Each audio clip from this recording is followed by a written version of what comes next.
Sebuah keberhasilan pastilah melewati suatu proses yang begitu panjang. Ya, mendapatkan permata di dasar lautan tidaklah semudah membalikkan telapak tangan.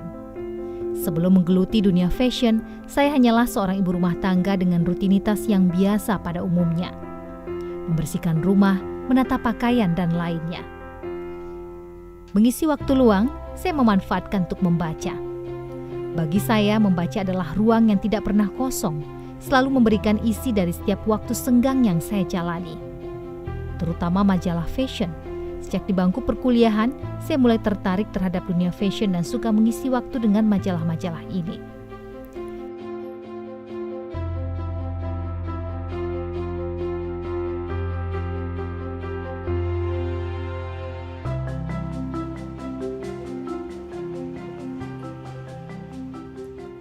Sering merasa kurang puas dengan jahitan dan ukuran gamis favorit yang saya beli.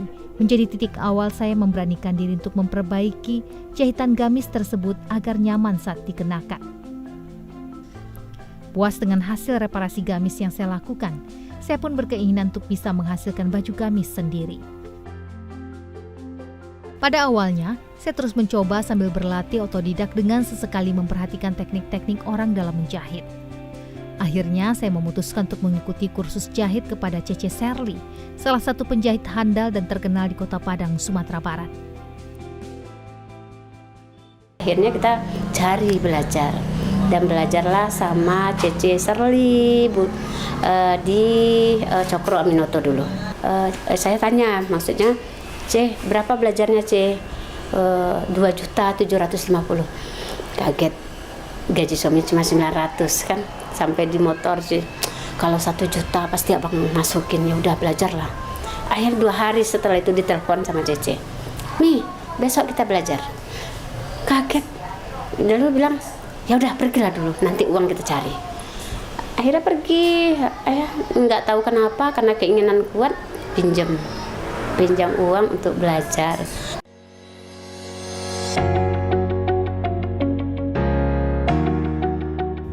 Pepatah mengatakan, hasil tidak akan pernah mengkhianati prosesnya. Kita akan menuai apa yang kita tanam.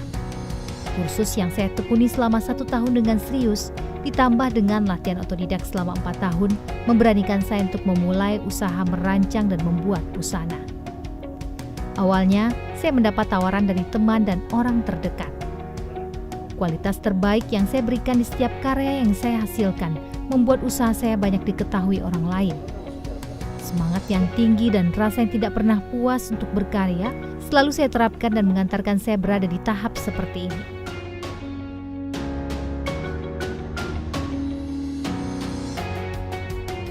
Dari sejumlah desain baju yang pernah saya buat, tenun yang dikombinasikan dengan sulam benang emas adalah ciri khas karya saya, Emi Arlin. Karya-karya etnik ini sudah pernah sampai ke mancanegara. Saya sangat bahagia saat bagian dari kebudayaan ranah Minang ini mendunia.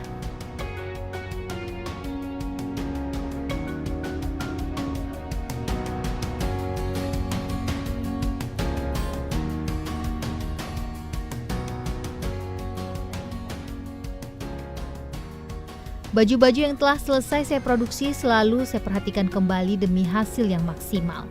Di samping sebagai evaluasi, hal ini juga memberikan inovasi-inovasi baru dalam mengembangkan kreativitas menghasilkan karya desain baju yang lebih baik ke depannya.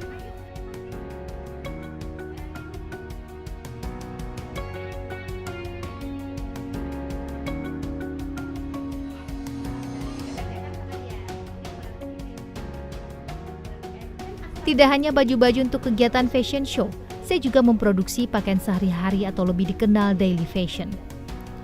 Untuk baju daily, saya mengutamakan nilai ramah dan adem saat dikenakan, namun tetap dengan kualitas terbaik yang menjadi prinsip saya setiap karya. Saya juga memproduksi masker-masker cantik yang dihias dengan payet. Ini membuat masker terlihat elegan dan tidak mengurangi fungsi utama dari masker tersebut. Tentunya masker ini selain membuat penggunanya aman dari ancaman virus juga dapat menambah kepercayaan diri dalam menunjang penampilan sehari-hari. Tenun pandai sike dan silungkang menjadi konsep dasar saya dalam merancang dan membuat busana. Mengkombinasikannya dengan sulam benang emas semakin memberikan kesan mewah di setiap karya busana yang saya hasilkan.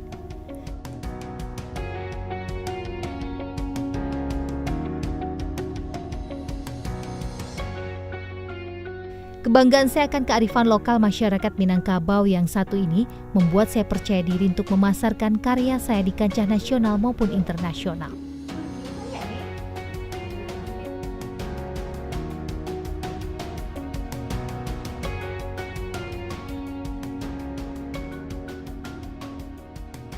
Sudah menjadi satu keharusan dalam hidup saya memperlakukan orang lain seperti saya memperlakukan diri sendiri.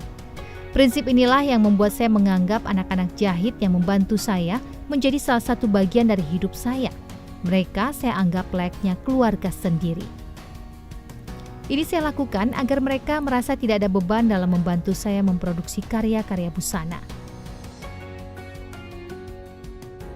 Mereka pun saya bebaskan dalam menggunakan fasilitas-fasilitas yang ada di rumah. Dapur, alat masak, bahan makanan, dan apa yang menjadi kebutuhan mereka. Rata-rata segala aktivitas keseharian mereka lakukan bersama-sama di tempat produksi butik saya. Tidak hanya ikatan rekan kerja, namun rasa persaudaraan secara tidak sadar terjalin antar mereka. Mereka berasal dari daerah dengan latar belakang dan usia yang berbeda. Semuanya mencair dengan rasa persaudaraan yang telah terjalin. Tentunya hal ini memberikan dampak positif bagi kinerja mereka yang berimbas pada karya-karya yang mereka kerjakan.